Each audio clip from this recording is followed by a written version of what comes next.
म्हणते Newton's law of cooling leads to expansion. आणि हे ऑप्शन आहेत. या ऑप्शन मध्ये काय दिसतंय? Theta minus theta naught is equal to KTC. Log theta minus theta naught minus KT plus C. Log theta naught equal to KT plus C. Theta equal to K theta naught plus C.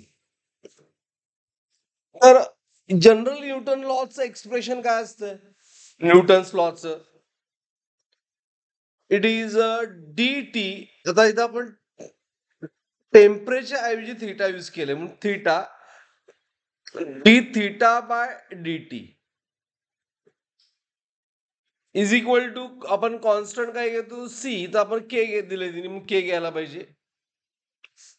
Okay. Average temperature theta minus temperature of surrounding theta naught,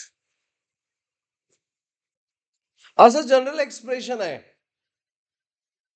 बरोबर. आता काय झालंय? आता option तुम्ही जर बघितला तर पहिल्या ऑप्शन मध्ये थीटा मायनस थीटा नॉट आहे. ओके. आणि नंतर दोन बीएनसी में लॉग आहे. आणि कुठंच D theta by D T असं नाही. म्हणजे हे एक्सप्रेशन आहे न्यूटन्स लॉचं. अजून काय एक्सप्रेशन येऊ शकेल असं त्यांचं क्वेश्चन आहे. मग डी थीटा बाय डी टीच्या ऐवजी लॉग दिसतंय, म्हणजे आपल्याला इंटिग्रेट करायला पाहिजे. म्हणून काय केलं की डी थीटा त्या साईडला थीटाच्या टर्म्स घेतल्या टेम्परेचरच्या. बघ कशा घेतल्या? Theta minus theta naught. Is it clear? Divide झाले या. बरोबर आहे ना?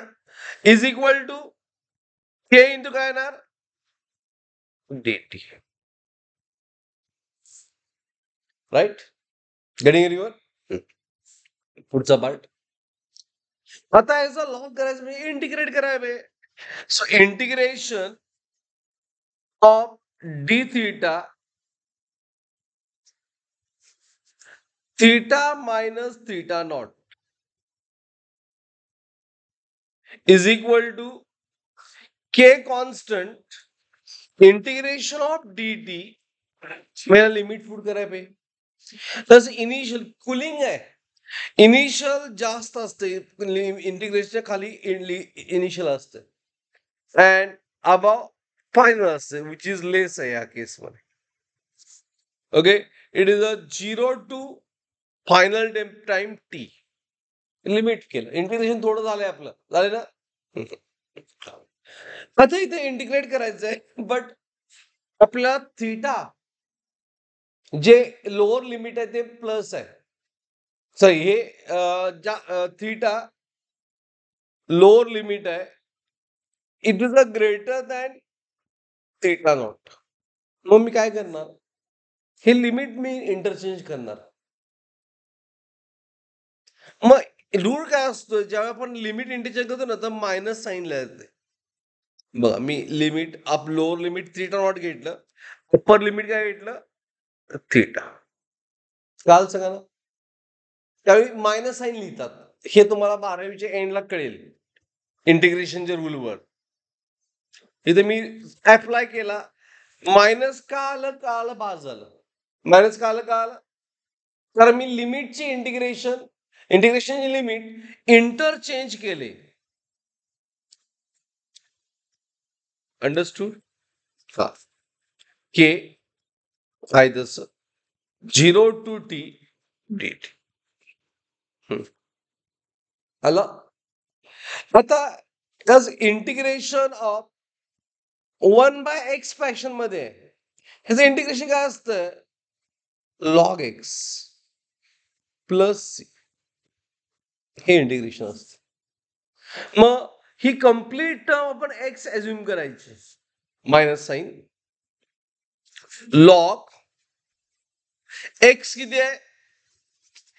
Theta minus theta naught. Is it right? Is equal to K T plus C constant of integration.